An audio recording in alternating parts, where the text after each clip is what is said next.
Hello friends, कैसे हैं आप सब। आई होप आप सब बहुत अच्छे होंगे। तो फ्रेंड्स, मैं आज आप सभी के साथ एक न्यू ट्रिक्स डिस्कस करने जा रहा हूं। और ये जो ट्रिक्स हैं जिसमें आज हम सीखने वाले हैं किसी भी नॉन परफेक्ट नंबर का स्क्वायर रूट कैसे निकालते हैं।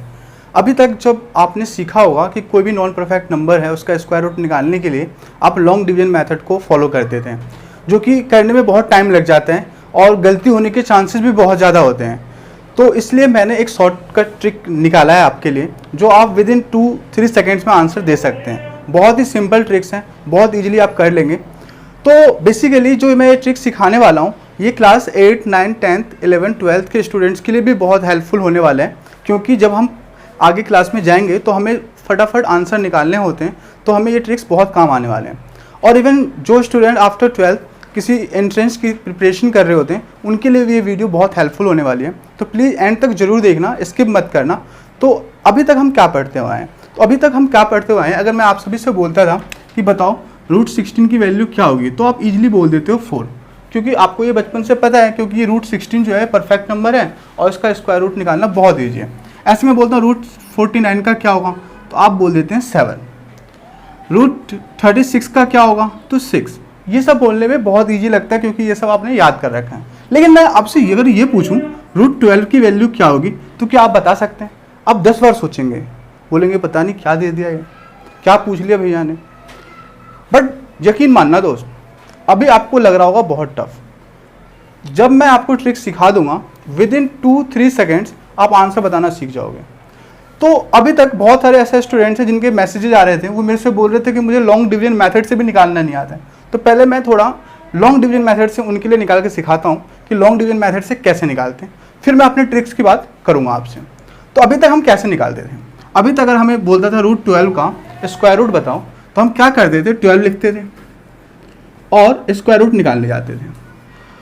जैसे हमें पता है कि नॉन परफेक्ट नंबर है तो ये डायरेक्ट तो डिवीजन होता नहीं था, तो हम यहाँ लिखते थे 3 और यहाँ भी लिखते थे 3, 3 3 जा 9 लिखते थे और 12 में से 9 जाता था 3।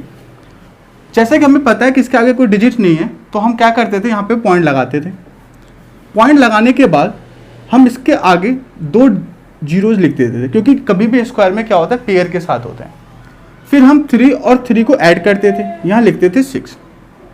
फिर हमारा क्या प्रोसीजर होता था कि यहाँ पे हम वो नंबर लिखते थे, उसी नंबर से मल्टीप्लाई करने पे हमारा आंसर या फिर 300 आए या 300 से कम आए।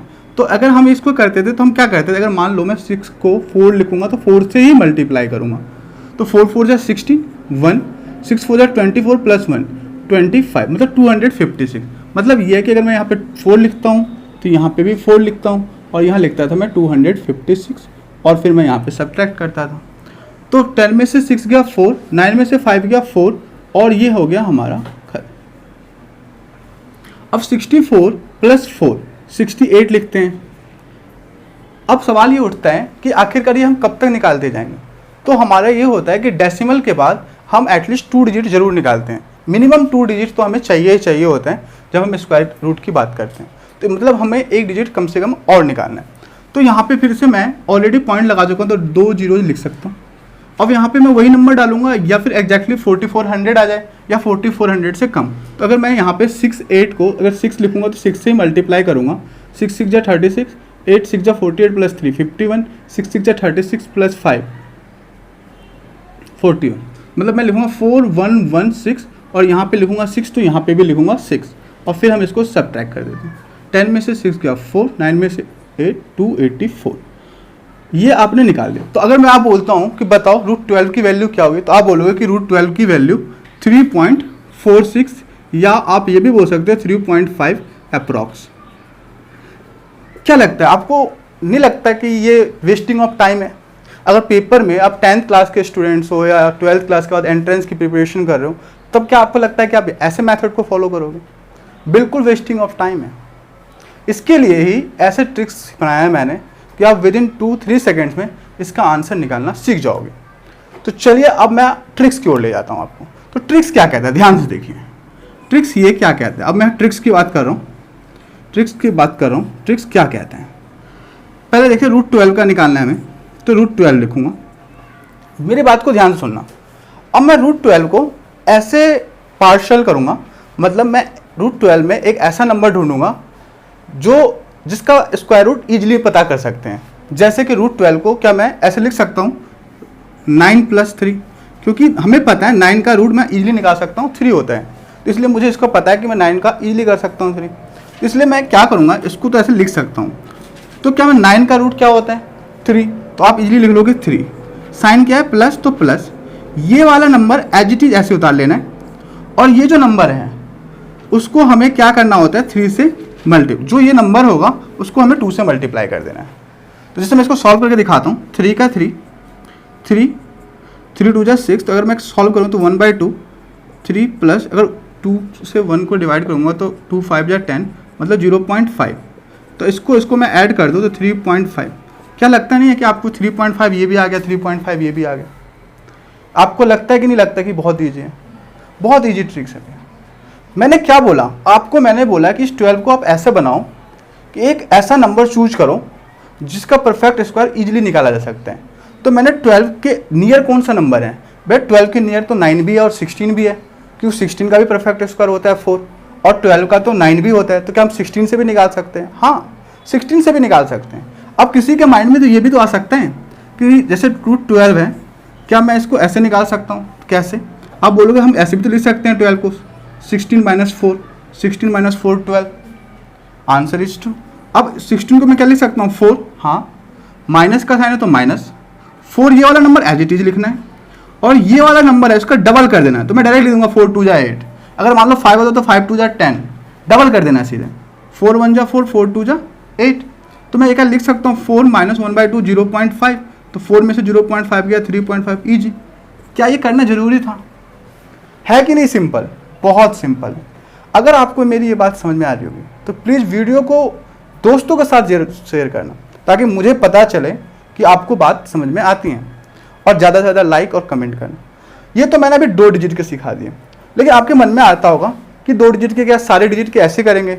हाँ, अब अगर 1 डिजिट का हो या 3 डिजिट का हो वैसे करेंगे। मैं कुछ क्वेश्चन आपको प्रैक्टिस करके दिखाता हूँ, आप इन चीज़ों को बहुत ईजिली समझ जाएंगे। देखिए, मैं कुछ क्वेश्चंस की प्रैक्टिस करवाता हूँ। जैसे मैंने बोला, बताओ √7 की वैल्यू क्या होगी? फटाफट दिमाग में आना चाहिए। √7 के नियर कौन सा ऐसा परफेक्ट? 9। तुम्हारे दिमाग में फटाक से आना चाहिए, 9 आ गया, 9 में से 2 गया 7, दिमाग में आ गया फटाक से। 9 किसका होता है? 3 का। ये 2 ऐसे उतारेंगे, 3 का 2 6, 2 1 = 2, 2 3 = 6, 3 1 को 3 से डिवाइड करेंगे तो 0.33, और इसको कर दोगे तुम 2.67, आंसर। बहुत सिंपल। क्या ऐसे करने की झमाल करना है? Wasting of time. बड़े क्लास में जाना मतलब स्मार्ट वर्क, जीवन का मतलब ही है स्मार्ट। अब जीवन में तुम ऐसी कुल्हाड़ी चलाने से कुछ फायदा होने वाला नहीं है, इसलिए ऐसे सॉल्व करना है, क्योंकि आप बड़े क्लास में चले गए। आपको मेरी बात समझ में आ रही होगी? आई होप आपको मेरी बात समझ में बहुत अच्छे से आ रही होगी। चलिए जी, बहुत सारे स्टूडेंट के मन में ये क्वेश्चन हो रहा होगा कि आपने 7 का बता दिया, ये और 3 डिजिट का बताओ कुछ।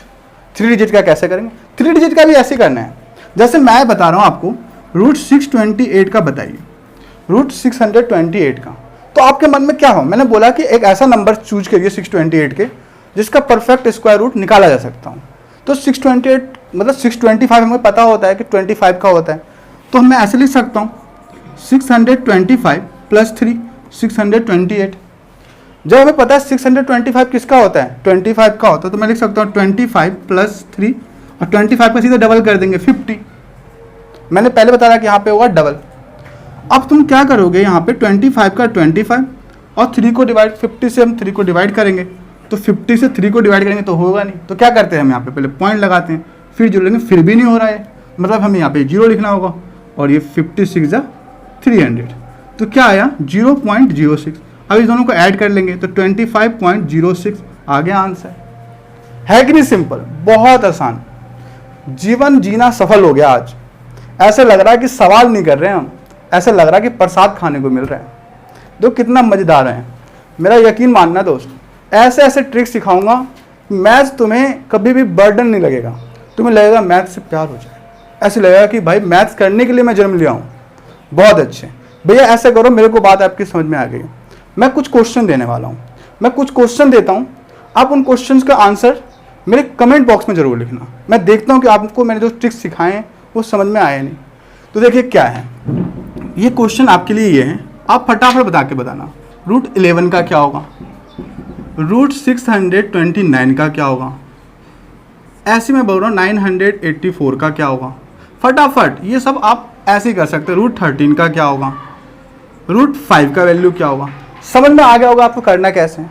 आई होप मेरी ये बातें आपको बहुत अच्छे से समझ में आ गई होगी और आप बहुत अच्छे से इस चीज़ को कर पाओगे। तो अगर आपको ये बातें सारी समझ में आ गई है तो अपने दोस्तों के साथ वीडियो जरूर शेयर करना और अपने फ्रेंड्स को भी बताना कि ऐसे ऐसे ट्रिक्स है, आप इसे फॉलो करो, क्योंकि अब तुम स्मार्ट हो चुके हो, बड़े क्लास में जा चुके हो। तो इसलिए आई होप आपको सारी बातें समझ में आई होगी। तो फिर मिलते हैं हम बहुत जल्द नेक्स्ट वीडियो में। Thank you so much, bye bye.